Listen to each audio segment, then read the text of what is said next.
What a crazy Plus Liga season we just had. Half the league was injured, title contenders started 0-7 and didn't make the playoffs, and an entire club just folded in the middle of the season. But the season is finally over, and with the playoffs quickly approaching, I thought it'd be good to look back on some of the best players that took part in the 2018-2019 Plus Liga season. For those of you who don't know, the Plus Liga is the top men's volleyball league in Poland. Generally considered by most to be one of the strongest leagues, maybe not the strongest, but definitely up there.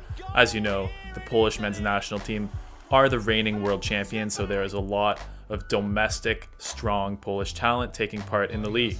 However, there's also a lot of really good foreign talent in the Plus Liga. Each team can have up to 3 foreign players, and the best teams use those slots to the best of their ability.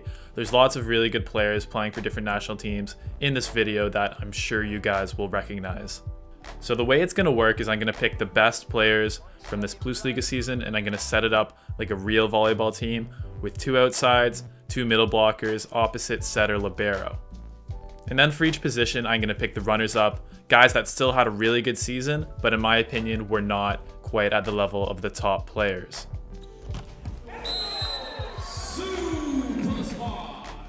Alright, so let's get into my team of the season for the 2018-2019 Polish Plus Liga. We're going to start with the outside position. And the first guy is someone that I've been wanting to talk about on the channel for a while, and that is the Belgian outside hitter for Zaksa Kazierzyń-Koźle, Sam Daru. The Belgian men's volleyball team is known as the Red Dragons, and Sam Daru is their Drogon. At 6'8" and well over 200 pounds, he's built like a power forward for the Knicks. This season with Zaksa, he was one of their most pivotal players, a leader on the team, and their go-to scorer. He was well on his way to becoming one of the leading scorers of the league before he missed a lot of time in the middle of this season due to an injury as well as having the flu. But despite that, I still put him as the top outside hitter of the league due to his unprecedented scoring efficiency on really high usage. He scored 4.38 points per set on over 56% hitting. And while some of that is due to like playing with Tani Yudi and the fact that Zaksa was just such a strong team overall, the fact that he was able to do it as the leading scorer on his team as an outside hitter, in my opinion, is extremely impressive. And not even mentioning that his blocking is extremely impressive. He passed at over 55% positive efficiency, and he's also deadly from behind the service line. The other outside hitter who I thought deserved a spot on the best outside list of the season, and there was a lot of competition for the spot, don't get me wrong, but the player I thought was the best was Tebow Rossard, the lefty French outside. And no longer are left-handed players confined to positions 1 and 2. No. We got Uroš Kovacevic. Now we got Tebow Rossard, 2 elite players, left-handed outsides, and they are both absolutely killing it.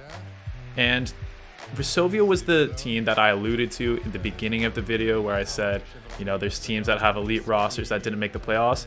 And yes, Tebow Rossard was part of this team that started the season 0-7 and ended up just missing the playoffs. But Resovia's lack of success was definitely not the fault of Tebow Rossard. Rossard was one of the lone steady forces on a Resovia team that had to have like 30 different starting lineups throughout the course of the season. Kuika Shoji and Jakub Kozub were like switching starting spots. Jakub Żeraj and Damian Schulz were switching. There was just a lot of different starting lineups throughout the season, but the one guy that was always in there was Tebow Rossard, and for good reason. He scored 4.4 points per set for the season and was a massive threat every single time he went behind the service line, and also was a huge threat whenever he wasn't in the back row too. Strong server, strong back row hitter. Great player overall, well-deserved spot. The 2 outside hitters who I thought were the closest to making the first team but weren't quite there were Julien Liniel and Milada Batapor. Julien Liniel is a fellow French outside hitter and teammate of Tebow Rossard, who just dragged a Jastrzębski Vigil team that looked, most of their players were looking pretty disappointing, but Julien Liniel kind of put the team on his back, got a bunch of individual match MVPs on the season. Didn't quite have the scoring and the efficiency of Rossard, which is why I put him on the second team, but strong season from him nonetheless, and I'm sure he'll be a big factor in the playoffs.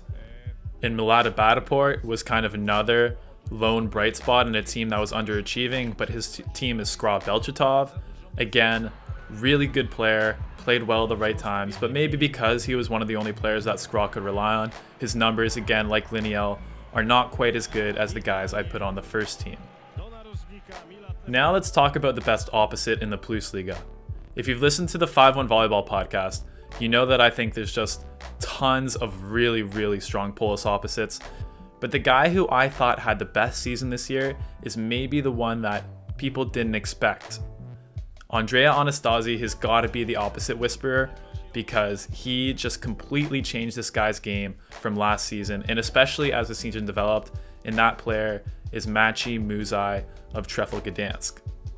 Muzaj has always been one of those hyper-athletic, tall opposites that a lot of the time was just getting by on his superior athleticism to his opponents. But this year, that's all changed. He's hitting the ball around blockers really well, he's playing a lot smarter, he's picking his spots, and that has paid off with a league-leading 5.37 points per set. Now, I may be biased because I watched a lot of Muzaj in the Champions League this year, but he was really just the most important part of Trefl Gdansk's offense. Their other wings were Ruben Schott and Nikola Milovic, so not really the most offensively gifted players, so the team had to rely on Muzaj to pretty much be their go-to scorer in all situations, and that did hurt his efficiency a bit. He only hit 49% kill percentage on the season, but the fact that he was able to do that while getting a ton of out-of-system balls is still very impressive. The player who I thought was the closest to Muzaj this season is Bartosz Kurek, and if we're being fair, Bartosz Kurek is a much better player than Maciej Muzaj and actually had better numbers than him for the season, with 5.5 points per set and 54% kill percentage. But the issue is Kurek only played about half the season, and that's not entirely his fault because of the folding of Szczecin, as I mentioned at the start of the video, but I'm someone who, when you're giving out regular season awards, who wants to reward someone who is able to play consistently throughout the entire season, and that's the only reason why Kurek isn't on the first team. Otherwise, he would definitely be there. He's the best opposite in the Plusliga for sure. Now let's move on to the big men, the middles. Except the guy I'm going to talk about first isn't actually that big, and that's Jakub Kochanowski. This guy will probably be the best middle blocker in the Plusliga for the next decade. He's only 21 right now, still improving rapidly, and he just eats these tall, slow lumbering middles in the Plusliga alive. It doesn't matter if you're giving up 4 inches to the opposing middle blocker if you're twice as fast as them. We saw a lot of Kochanowski at the World Championships last summer, so I'm sure a lot of you have seen clips of him and stuff by now, but the two things that always stand out with him are his speed and his power. He has an extremely strong attack that's rarely dug that led him to hitting 66% kill percentage on the season, as well as really good speed that helps him close out to the pins and average half a block per set. If it wasn't for Kochanowski, there's no way Skra would have made the playoffs this season, and he's going to be a huge part of their first round series against a team with a couple lumbering middles in Jastrzębski Węgiel. The next best middle in the Plusliga, in my opinion, was Mateusz Biniak. Biniak is probably best known for his hybrid float serve. He's one of the few players to do a two-handed float serve toss, but then have the ability to either spin it or float it. It's a really deadly serve, and even after a few years of seeing it, not many opponents have figured it out. As for the rest of Biniak's game, I've never seen a player so lanky, yet so coordinated at the same time.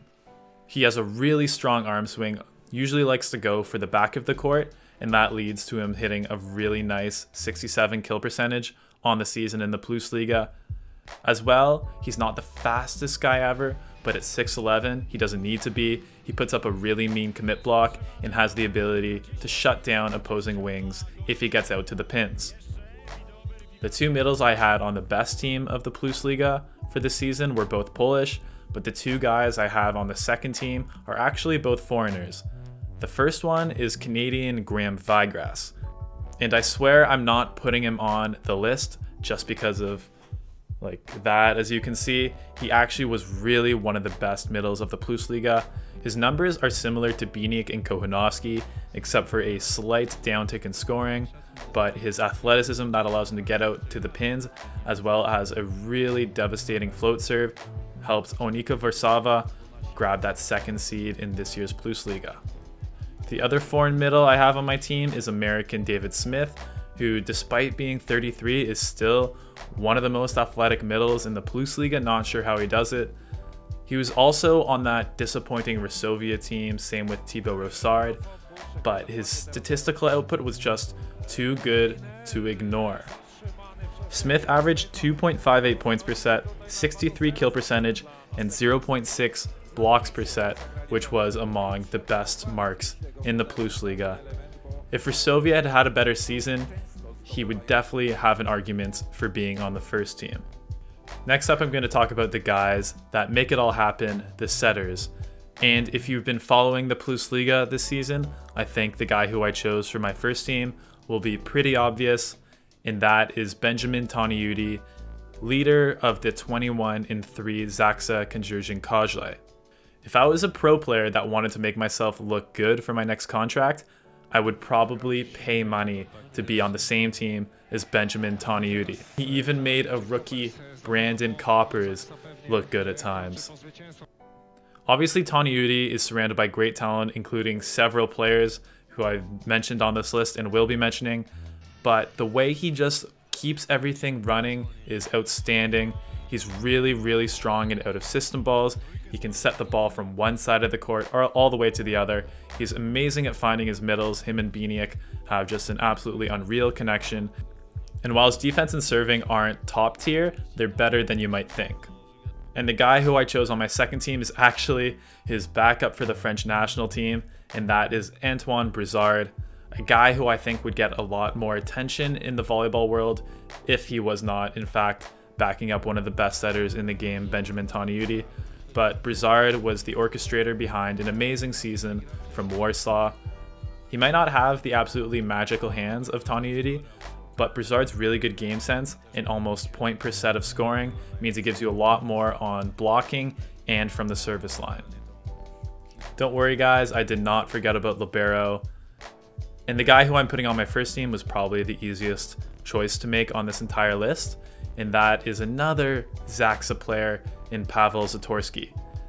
Zatorsky's season was so outrageously good that I think he's making a really good case as the second best libero in the world, and honestly, his play was not that far off of Grabenikov's, which if you know how big of a fan of Grabenikov I am, that's a big thing for me to say. He had a 59% positive passing efficiency this season, which was the highest mark in the league. And that passing was a big reason why Zaksa was able to run such a quick and efficient offense and end up being 21-3 in the playoffs. Let's hope for their sake they don't choke it away like they did last season. And the last player on this list, the Japanese libero Taichiro Koga. And while he might not be the biggest libero in Poland, in fact, I'm pretty sure he's the smallest, he's so fast that it does not matter how big his wingspan is. The energy and the hustle of this guy and his ability to make a good touch on the ball even when he's running at full speed are absolutely insane. He kept so many important rallies alive for Zavrici this year and was a big part of their surprising 5th place finish in the Plusliga season.